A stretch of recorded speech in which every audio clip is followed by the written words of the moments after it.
Hello everyone. So today we are learning class 6 English book Honeysuckle and the chapter 1 poem. Okay. So this poem is about a house and a home. So आप लोग confuse हो गए होंगे कि house और home एक ही चीज़ होती है, बट नो. हाउस क्या होता है? House is made up of BRICS और वुड और stones. Okay.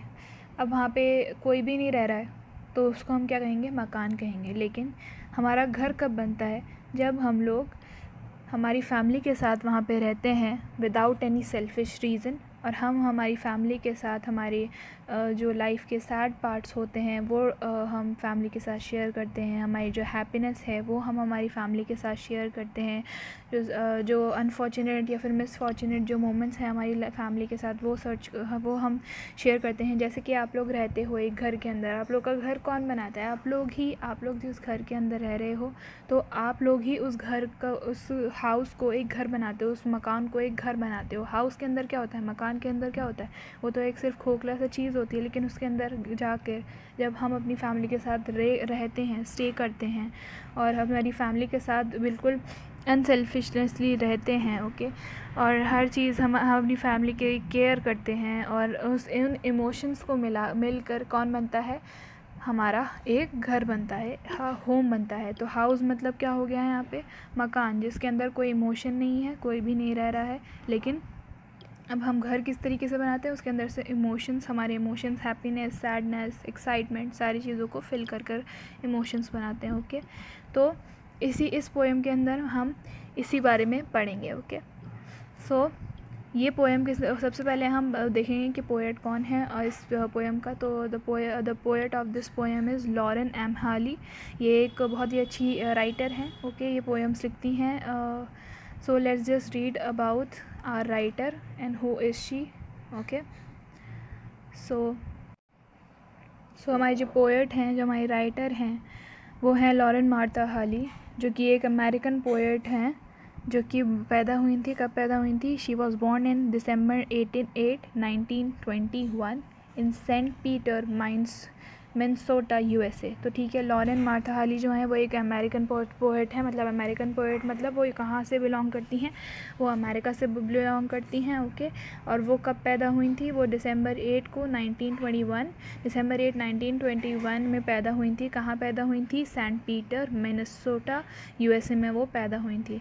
Her writing style is simple yet thought provoking. Okay. अब जो उनका राइटिंग स्टाइल है वो बहुत ज़्यादा सिंपल चीज़ें लिखती हैं. उनका राइटिंग स्टाइल कैसा है? बहुत ज़्यादा सिंपल है. वो हर चीज़ को बहुत ज़्यादा सिंपली डिफ़ाइन करती हैं. कोई भी चीज़, जैसे हमारा कोई भी प्रॉब्लम है, उसको भी वो बहुत ज़्यादा सिंपली डिफ़ाइन करती हैं. पर तब भी जब वो उस चीज़ को डिफ़ाइन कर रही हैं सिंपली, तब भी वो क्या है? हमें सोचने पर मजबूर कर देता है. थॉट प्रोवोकिंग मतलब यहाँ क्या हो गया? हमें वो चीज़ सोचने पर मजबूर कर देती है कि उन्होंने कितनी अच्छी बात करी है, और हमें सोचना पड़ जाता है उस चीज़ के बारे में कि वो कितनी अच्छी चीज़ को हाईलाइट कर रही हैं, हमें बता रही हैं. Okay. So in this poem she aims to make a clear distinction between a house and a home. अब देखो, इस पोएम के अंदर उन्होंने क्या कहा है? उन्होंने ये चीज़ एम करी है कि वो हमारे माइंड के अंदर एक क्लियर कर दें हमें ये बात कि एक हाउस क्या होता है और एक होम क्या होता है. House and home are both not the same things. हमारा हाउस किस चीज़ से बनता है और हमारा होम किस चीज़ से बनता है. हाउस जो होता है हमारा, वो किस चीज़ से बना हुआ होता है? वो बना हुआ होता है हमारी ब्रिक्स से, स्टोन्स से. लेकिन हमें उस मकान को, उस हाउस को, घर कौन बनाता है? हम लोग बनाते हैं. हमारी फैमिली के साथ रहकर, हमारे इमोशंस को एक दूसरे के साथ शेयर करके उसको हम बनाते हैं घर. Okay. So now we will read the poem. So what is a house? It's brick and stones and wood that's hard, some window glass and perhaps a yard. अब देखो इसके अंदर क्या बोल रहे हैं कि व्हाट इज़ अ हाउस. अब इन लोगों ने फर्स्ट क्वेश्चन ही यहाँ कर दिया कि घर, एक मकान क्या है. तो अब वो उसने आंसर क्या दिया है लॉरेन हाली ने कि ये जो हाउस होता है, जो मकान होता है, वो किस चीज़ से बना हुआ होता है? ब्रिक से बना हुआ होता है, ईंटों से बना हुआ होता है, पत्थरों से बना हुआ होता है, या फिर उसके अंदर फर्नीचर बना हुआ होता है जो कि एक हार्डवुड से बना हुआ होता है. लेकिन बट स्टिल क्या है? उसके अंदर कोई इमोशंस नहीं है. कोई हम लोग वहाँ जाके रह नहीं रहे हैं जिससे वो एक घर बन सके, जिससे हम हमारी फैमिली के साथ वहाँ जाके रह सकें. ओके. जब हम लोग उस घर के अंदर जाके रहेंगे तभी वो जो हाउस है वो घर बनेगा. Okay. Some window glass and perhaps a yard.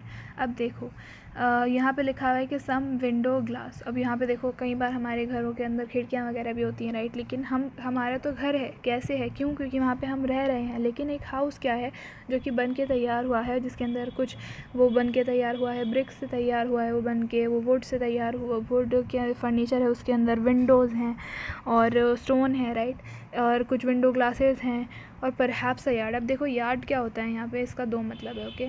Yard होता है जिसके अंदर कितने यार्ड के अंदर आपका घर बना हुआ है, कितने मेजरमेंट के आपका अंदर घर बना हुआ है, कितने सेंटीमीटर्स में, कितने मीटर्स में आपका घर बना हुआ है। तो यार्ड एक मेजर करने की वो होती है, मेजर करने की एक संभावना होती है, ओके। सो यार्ड क्या हो गया, एक मेजर करने की हमारी संभावना हो गई। सो एक तो ये हो गया। अब देखो एक घर है, ठीक है, एक घर है, यहाँ पे इसका गेट है, ये इसकी खिड़कियाँ हैं, ये भी इसका गेट हो गया। अब क्या है, ये जो घर है हमारा, इसके अंदर एक चिमनी भी हम बना देते हैं। अब चिमनी क्या होती है, चिमनी क्या होती है, चिमनी होती है जब हम आग जला रहे होते हैं तो उसके अंदर क्या होता है, उसके अंदर से धुआं कहाँ से जाएगा, हमारे घर के अंदर धुआं ना भरे, तो इसलिए हम क्या बनाते हैं, चिमनीज़ बनाते हैं। अब यार्ड क्या है, अब हमारे घर के आसपास कई बार क्या होता है, गार्डन्स वगैरह बनाने के लिए कुछ जगह छोड़ी जाती है, तो उसको यहाँ पे उसको यार्ड कहा जाता है। तो इसीलिए यहाँ पे यार्ड बताया है कि यार्ड क्या होता है, ओके। कुछ वहाँ पे टाइल्स होती हैं, जो आपकी फ्लोर्स वगैरह में टाइल्स भी होती हैं, राइट। तो कुछ वहाँ पे टाइल्स होती हैं, कुछ होता है, कोई स्टैको होता है या रूफ़ होती है, फ्लोर्स होती है। अब स्टैको क्या होता है, स्टैको लेट मी टेल यू कि स्टैको क्या होता है। स्टैको इज़ अ थिंग जो कि हमारी वॉल्स से मिलता है। अब देखो ये हमारे घर की वॉल्स हैं, राइट। अब घर के वॉल्स के लिए रूफ़ भी तो बनानी पड़ेगी ना, तो ये जो पॉइंट हो गया ना, ये जो पॉइंट है उसको स्टैको कहा है, जो कि हमारी वॉल्स से मिल रहा है, ओके। जो हमारी वॉल्स से मिल रहा है, जो कि वॉल्स पे सपोर्ट पे खड़ा हो रहा है, तो उसको हम क्या कहेंगे, स्टैको। एक स्टैको होगी, या फिर जो हमारी छत है उसको क्या कहते हैं, रूफ़ कहते हैं, जो हमारी छत होगी, ओके। या फिर बहुत सारे दरवाजे होंगे उस घर के अंदर, ठीक है, घर नहीं मकान के अंदर, ऐसा हो सकता है घर, राइट, ऐसा हमारा घर हो सकता है, राइट। लेकिन अब क्या है, ये तो हमें पता लग गया, एक अब हमें पता लग गया कि एक मकान क्या होता है या फिर एक हाउस क्या होता है। लेकिन हम पढ़ेंगे कि एक घर क्या होता है, एक घर किस तरीके से बनता है, कैसे कैसे बनता है, ओके। अब what is a home, it's loving and family and doing for others. अब देखो घर क्या है, वो चीज़ जहाँ पे हम हमारी जो फैमिली के साथ रहें, या फिर हम हमारी फैमिली के साथ रहकर उनको प्यार दें, उनकी केयर करें, उनके साथ चीज़ें करें। जैसे आप लोग जब घर के अंदर रहते हो, तो आपके घर के अंदर कौन कौन रहता है, आपके पेरेंट्स रहते हैं, आपके दादा दादी रहते हैं, या फिर आपके सिबलिंग्स रहते हैं, तो उनके साथ आप रहकर बहुत ज़्यादा मज़े करते हो, राइट। तो उस चीज़ से, उन मज़ों से, उन इमोशंस से कई बार क्या होता है, आपके घर के ऊपर कोई प्रॉब्लम आती है, तो अगर आपके पापा के ऊपर कोई प्रॉब्लम आएगी, तो आप लोग सब उनके लिए वरिड हो जाओगे, राइट। तो क्या होगा, उनके लिए जब आप लोग वरिड हो जाओगे, तो आप लोग उनकी केयर करने लग जाओगे, राइट। अगर कोई बीमार पड़ गया तो आप लोग सब लोग परेशान हो जाओगे, राइट, और उसकी फिर उस इंसान की केयर करने लग जाओगे जो आपके घर का मेंबर है। बिल्कुल इसी तरीके से हमारा जो घर है वो बनता है। इसी को हम घर कहते हैं, जहाँ पे हम लोग हमारी फैमिली के साथ रहते हैं, हमारी फैमिली मेम्बर्स को लव करते हैं, सपोर्ट करते हैं हर चीज़ के अंदर। कौन कौन होता है हमारे घर के अंदर, हमारे ब्रदर्स होते हैं, सिस्टर्स होते हैं, फादर होते हैं, हमारे मदर होते हैं। अब हमारे घर कौन बनाता है, देखो एक और पॉइंट, कि it's unselfish acts and kindly sharing and showing your loved ones you are always caring, okay. अब देखो हमारी जो अनसेल्फिश एक्ट्स होते हैं वो हमारा एक घर बनाता है, मकान से हमारा एक घर कौन बनाता है, हमारे अनसेल्फिश एक्ट। अब देखो आपने एज एन एग्जांपल मैं आपको समझाती हूँ, आपने कोई आइसक्रीम का डब्बा लिया, अब आप क्या करोगे, थोड़ा थोड़ा करके सबको एक एक बाइट तो खिला ही दोगे, राइट। अब ये क्या है, एक अनसेल्फिश एक्ट हो गया, ओके। अगर आप सेल्फिश एक्ट होता है ये कि आप क्या करते हैं कि जल्दी से आप सारा सब कुछ चीज़ें खा लेते, लेकिन अनसेल्फिश मतलब आपने खुद के बारे में नहीं सोचा और क्या करा, दूसरों को, मतलब आपके मदर्स, फादर्स, इन सबको क्या खिला दिया, आइसक्रीम वगैरह खिलाने लग गए। अब ऐसे ही क्या होता है, फादर्स भी ऐसे करते हैं कि जैसे अगर वो कोई चीज़ खा रहे हैं तो उनकी वाइफ़ को खिलाएंगे, मतलब आपकी मम्मा को खिलाएंगे, या फिर आपकी जो सिबलिंग्स हैं वो एक दूसरे में हर चीज़ को शेयर करेंगे। आपके फादर एंड आपकी मदर कहते हैं ना कि शेयरिंग इज़ केयरिंग, आपको शेयर करना चाहिए हमेशा। तो इन्हीं अनसेल्फिश एक्ट से, इन्हीं चीज़ों से जो कि हम एक दूसरे के लिए करते हैं, उससे क्या बनता है, घर बनता है। हम जब एक दूसरे के लिए केयर करते हैं और हमें हर वक्त ये बताना कि हमारे एक्शंस के थ्रू हम ये बता रहे हैं हमारे फैमिली मेम्बर्स के हम लोग हर वक्त उनकी केयर करते हैं, रिस्पेक्ट करते हैं उन्हें, तो हमें इनको इसी चीज़ों से, इन्हीं एक्ट से क्या बनता है, ये घर बनता है। ओके, तो अब हमारी जो फैमिली मेम्बर्स हैं, अब हमारे जो फैमिली मेम्बर्स हैं उनको हम ऐसे नहीं बोलते रहते हर वक्त कि वी केयर फॉर यू, और ऐसा नहीं बोलते हम हर वक्त उनको, राइट। हम उनको हर वक्त जताते नहीं रहते हैं कि देखो मैं तुम्हारे लिए केयर करता हूँ और I love you and I always be there for you. हम कई बार बोलते हैं ऐसी चीज़ें, लेकिन but on certain occasions, but हम हर वक्त ये चीज़ नहीं बोलते। लेकिन हम ये चीज़ किस तरीके से उनको शो करते हैं, हमारे एक्ट्स के थ्रू, कि जो चीज़ें हम उनके लिए करते हैं। अब जैसे आपकी ब्रदर का बर्थडे है, राइट, अब उसका बर्थडे है तो आप उसको खुश करने के लिए, उसके फेस पे एक स्माइल देखने के लिए क्या करोगे, उसके लिए केक लाओगे, उसके लिए आप शायद डेकोरेशन करोगे या फिर उसको गिफ्ट दोगे, just for what, just to see a smile on his face. तो हम इसी तरीके से हमारे फैमिली मेम्बर्स को जब सिर्फ एक स्माइल के लिए हम हमारे फैमिली मेम्बर्स के लिए कुछ करते हैं, तो उसी को हम क्या कहते हैं, हमारे एक्ट्स के थ्रू उनको शेयर करना कि हम उनके लिए कितना ज़्यादा केयर करते हैं और कितना ज़्यादा केयर नहीं करते। ओके,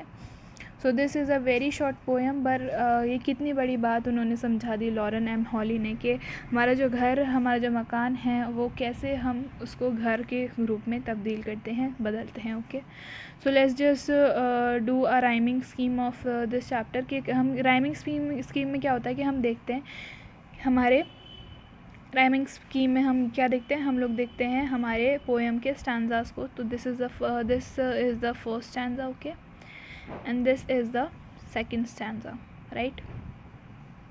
तो अब हम देखेंगे राइमिंग स्कीम में, मतलब हम एंड के जो वर्ड्स हैं उनको देखेंगे कि ये लोग एक दूसरे से राइम कर रहे हैं या नहीं कर रहे हैं। ओके, तो late me just make it a little small so that I can do it correctly. Okay, तो जैसे हाउस हो गया, स्टोन हो गया, हार्ड हो गया, ग्लास हो गया, यार्ड हो गया, चिमनी हो गया, फ्लोर हो गया, रूफ हो गया, डोर्स हो गया। तो ये सारी चीज़ें हम देखेंगे राइमिंग स्कीम में कि क्या ये लोग एक दूसरे से राइम कर रहे हैं या नहीं कर रहे हैं, थोड़े वर्ड्स को एंड जो हैं वो उनकी प्रोनाउंसिएशन थोड़ी सही आ रही है या नहीं आ रही है, हम ये देखेंगे।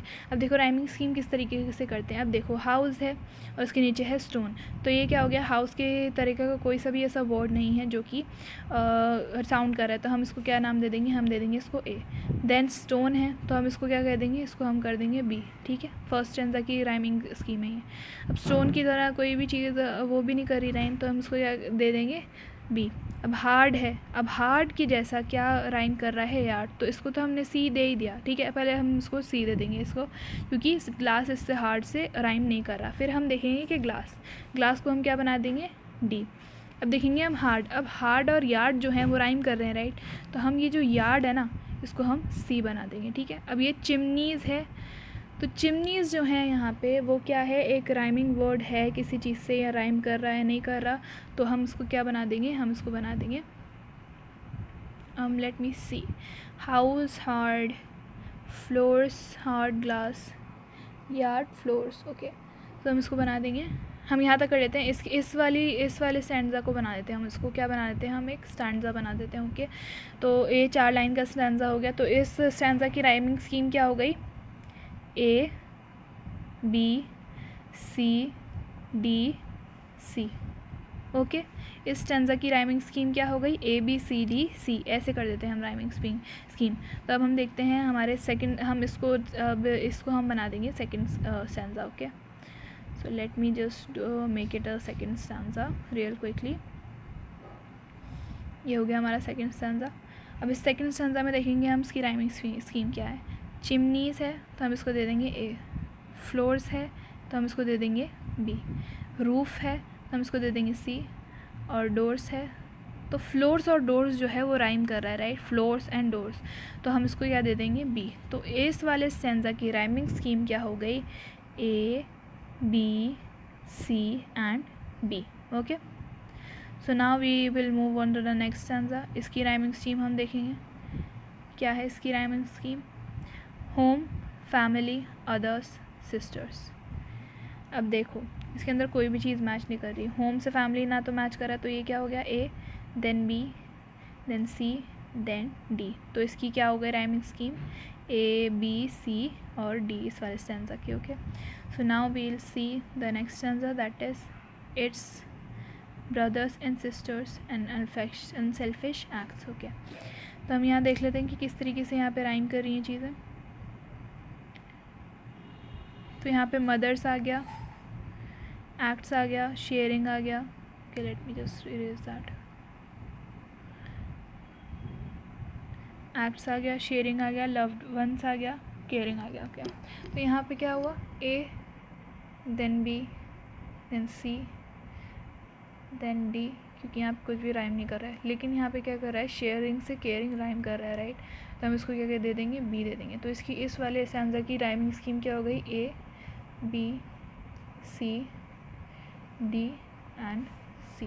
तो ये इस तरीके से हम राइमिंग स्कीम को करते हैं। I have told you and explain you rhyming scheme because it is very important in when we read about poems. Okay, so now we'll see the summary of this chapter. Okay, so let's see the summary of this chapter. Summary is basically the story which the moral that the poet is trying to give us. Okay, so a house is made up of brick and stones and hardwood. Okay, it includes glass windows and very often a yard. There are a few other things also, like the tiled floors, plastered walls and many doors. However, all these things do not really make a home. It is a lovely family which makes a real home. In such a people care for each other and work unselfishly. Okay, तब इस paragraph में हमें क्या समझ में आ रहा है कि जो एक घर, जो कि मैंने अभी आपको पोएम में समझाया वही होता है समरी के अंदर, बस थोड़ा सा डिटेल में होता है। ओके, तो मैं आपको बता देती हूँ कि इस पैराग्राफ में क्या बताया गया है। एक जो घर है वो जो कि मकान होता है वो किस चीज़ से बना हुआ होता है, वो बना हुआ होता है ईंटों से, पत्थरों से और हार्डवुड से। ओके, अब इसके अंदर क्या क्या चीज़ें होती हैं, इसके अंदर होता है ग्लास विंडोज़ होती हैं, या फिर ज़्यादातर एक यार्ड होता है, या फिर थोड़ी सी जगह आगे छोड़ी होती है घर के आगे। ओके, अब यहाँ कुछ थिंग्स और होती हैं घर के अंदर, क्या होती हैं, टाइल्ड फ्लोर्स होती है। अगर आपने आपके बाथरूम में देखा हो तो आपके बाथरूम के अंदर टाइल्स लगी हुई है, राइट, ताकि क्या होता है कि बार बार जब दीवार पे पानी गिरता है तो क्या होता है, दीवार का जो चूना होता है वो हटने लग जाता है। तो इसीलिए क्या करते हैं, उनकी जो बाथरूम की जो दीवार होती है उसके ऊपर टाइल्स लगा देते हैं, ताकि अगर उस पर पानी पड़े तो सारा पानी टाइल्स पे पड़े। और tiles it is a little like a brick. Okay, but वो थोड़ी फ्रजाइल होती है और टूट सकती है, पर वो पानी को दीवार पे जाने से प्रिवेंट करती है। तो टाइल फ्लोर्स होती हैं, प्लास्टर्ड वॉल्स होती हैं और मैनी डोर्स होते हैं। ओके, अब देखो, जब एक मकान बन रहा होता है तो क्या होता है, एक जो हमारी वॉल्स जो होती हैं वो सिर्फ नॉर्मली सिर्फ ऐसे दिखती है ना ब्रिक्स की, तो थोड़ा अच्छा नहीं लगता वो चीज़, राइट। तो उसके ऊपर प्लास्टर कर दिया जाता है ताकि उसका जो टेक्सचर हो वो स्मूथ हो जाए। ठीक है, प्लास्टर से क्या होता है, प्लास्टर से हम उस घर को और ज़्यादा आकर्षक बना सकते हैं, बहुत ज़्यादा उसको बहुत ज़्यादा अच्छा बना सकते हैं, दिखने के अंदर घर को शाइन करा सकते हैं, ताकि उस पर कलर भी कर सकें हम। प्लास्टर का एक रीज़न ये भी होता है। और बहुत सारे उसके अंदर आपके घर के अंदर दरवाजे भी, आपके मकान के अंदर आपने दरवाजे वगैरह भी देखे होंगे, लेकिन ये जो सारी चीज़ें होती हैं ये एक मकान तो बनाती हैं लेकिन ये एक घर नहीं बनाती हैं, राइट। क्यों नहीं बनाती हैं एक घर क्या बनाता है, घर बनाते हैं एक लविंग फैमिली, एक बहुत ज़्यादा प्यार वाली फैमिली, एक असली घर बनाती है।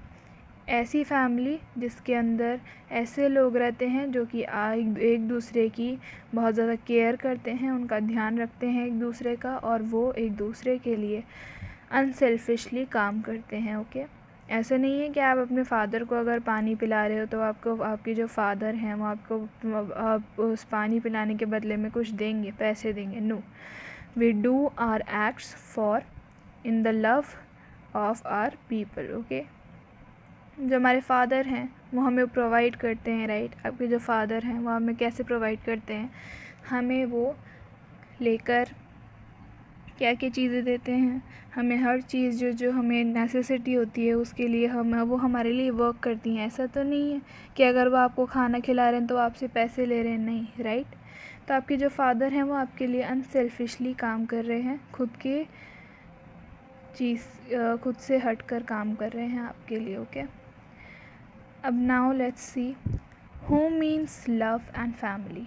It means to work for the happiness of all those who live in the house, that is brothers, sisters as well as parents. Okay, अब होम क्या होता है, होम का मतलब यहाँ पे क्या बताया है, होम मतलब होता है हमारा घर का मतलब होता है प्यार और परिवार। ओके, इसका मतलब ये होता है हमारे घर का कि हम हमारे आसपास के लोगों की खुशियों के लिए काम करते हैं बिना हमारी डिमांड्स को पूरा करे। ओके, हमारे जो फादर हैं वो हमारी खुशी के लिए हमें हर चीज़ दिलाते हैं, हमारी जो मदर हैं वो हमारी खुशी के लिए हमारा पेट भरने के लिए हमारे लिए खाना बनाती हैं। आपके जो ब्रदर्स और सिस्टर्स के कभी जब बर्थडे आती है तो क्या होता है, वो आप लोग एक दूसरे को गिफ्ट देते हो, क्यों, ताकि उनके चेहरे पे एक स्माइल आए, आप उनको खुशी दे सको और रिस्पेक्ट दे सको, आप ये जता सको कि यू केयर फॉर देम। आप ऐसा नहीं कह रहे हो कि या आई केयर फॉर यू, नहीं, आप आपके जो एक्शंस हैं, जो चीज़ें आप उनके लिए कर रहे हैं, उससे आप उनको आपका प्यार दिखा रहे हो, और इन्हीं सारे इमोशंस से बनकर क्या बनता है, एक घर बनता है। For the welfare of the family each member has to work unselfishly. Okay, अब हमारे फैमिली के अच्छे के लिए हमारे जो फैमिली मेंबर्स होते हैं उन सब को बिल्कुल अनसेल्फिशली वर्क करना पड़ता है, राइट। बिल्कुल उनके खुद की बारे में सोचे बिना काम करना पड़ता है ताकि वो उनकी फैमिली को खुश देख सकें, सही देख सकें। They are kind to each other and share happiness and the misfortunes together. अब देखो वो क्या है, वो एक दूसरे से बिल्कुल सही सम्मान से बात करते हैं, वो एक दूसरे के लिए काइंड है, एक दूसरे के लिए काइंड है। वो उनकी जो खुशियाँ हैं, जैसे आपके भाई की फर्स्ट रैंक आई तो आप भी बहुत ज़्यादा खुश हो जाते हो ना कि आपके भाई ने इतना अच्छा काम करा, राइट। तो वो एक दूसरे की खुशियों को शेयर करते हैं। और मिसफॉर्च्यून्स जब आ जाते हैं, कई बार कभी दुख आ जाते हैं फैमिली के अंदर, कोई बीमार पड़ जाता है, तो आप लोग उस चीज़ को भी शेयर करते हो, राइट, ताकि दुख बांट सकें हम, एक ही इंसान पे दुख ना रहे। ओके, अब जो मेंबर्स होते हैं हमारे एक खुशी वाले घर के, वो एक दूसरे की केयर करते हैं, वो एक दूसरे को सम्मान देते हैं, रिस्पेक्ट देते हैं, और वो एक दूसरे का ध्यान रखना चाहते हैं। ओके, वो एक दूसरे को खुश रखना चाहते हैं, राइट। और ये चीज़ वो केयर करते हैं उनके लिए, तो वही चीज़ किस चीज़ से दिखाते हैं, वो उनके एक्शंस से दिखाते हैं, उनके लव से दिखाते हैं, उनके प्यार से दिखाते हैं। Okay, so till here we are doing in the okay, so this is the whole poem, and I have told you the chapter explanation, the poem's explanation, the rhyming scheme of the stanzas, and the summary of the poem. Okay, so I hope you all have understood it well. So goodbye.